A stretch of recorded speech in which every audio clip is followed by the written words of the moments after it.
যখন আমরা এটা ভাবছিলাম তখনই আমরা খুবই এক্সাইটেড ছিলাম। প্রথম কথা হচ্ছে NT1 স্টুডিও, তার উপরে এই ভেটারেন ডিরেক্টরসরা আমাদের কাছে মানে আমাদের ট্রেলার লঞ্চ এবং মিউজিক লঞ্চে আসার জন্য হ্যাঁ বলেছে। সব মিলিয়ে আমাদের কাছে এটা পাওয়া। তুমি নিজে অভিমান ধরে রাখতে পছন্দ করো নাকি লেট ইট গো?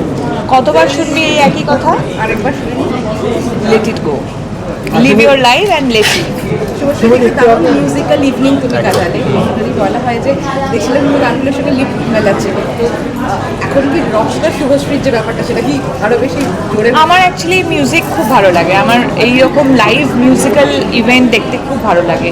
যদি দেখো তোমরা, আমি প্রচুর কনসার্ট অ্যাটেন্ড করি, বাইরে গিয়েও অ্যাটেন্ড করি। সো আমার মিউজিক্যালি আমার যেটা আমি এটা ফিল করি, মিউজিক্যালি কোনো রকমভাবে মিউজিক্যালি যে মানুষরাই ইনক্লাইন্ড হয় তারা হচ্ছে richest in the world.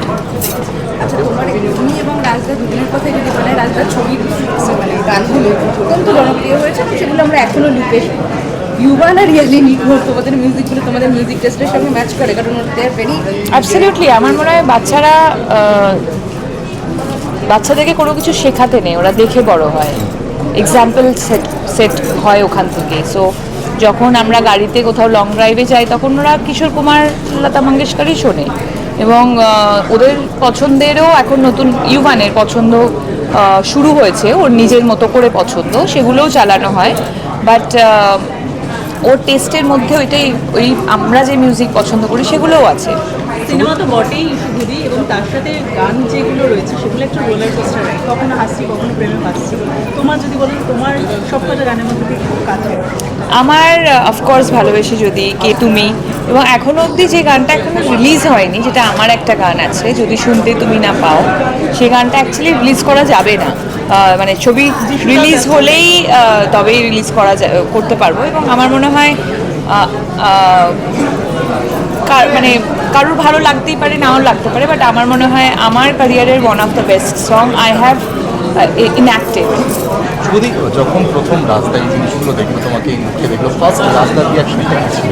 Raj is always very proud of me.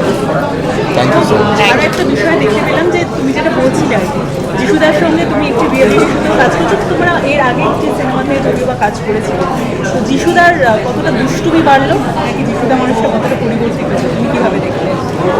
দুষ্টুমি বেড়েছে, এবং বাড়াটাই উচিত। আমার মনে হয় যে একজন মানুষ যেভাবে খুশি থাকতে চায়, যেভাবে হ্যাপি থাকবে, সেইভাবেই সবসময় তার থাকা উচিত। অভিনেত্রী শুভশ্রী তো প্রত্যেকটা ছবি যেরকমভাবে পরপর করেছে, এবং হচ্ছে একটার পর একটা প্রমোশন, সে নিজেকে নিজে চ্যালেঞ্জ করে। এবার সেই জায়গা থেকে দাঁড়িয়ে আজকে দাঁড়িয়ে কোন চ্যালেঞ্জটা তুমি এই অভিমানের মাধ্যমে নিজেকে নিজে ক্রস করে গেলে? ক্রস করলাম কিনা জানি না, তবে এভরিডে ভালো কাজ করার তাগিদটা বেড়ে যাচ্ছে, এবং আরও ভালো ভালো সুযোগের জন্য অপেক্ষা করে আছি, যেখানে ডিরেক্টরসরা আমাকে নিয়ে আমার করে আসা চরিত্রগুলোর থেকে একেবারে অন্য কিছু চ্যালেঞ্জ আমার ওপরে ছুড়ে দেবে আর কি, সেটার জন্য শুভদের যদি ফেভারিট রকস্টারের নাম বলতে বলি তাহলে কাকে? ফসল, অফকোর্স। রূপম দা। আর আজকের লুকটাও কি রকস্টার সেই হিসেবে? একদম।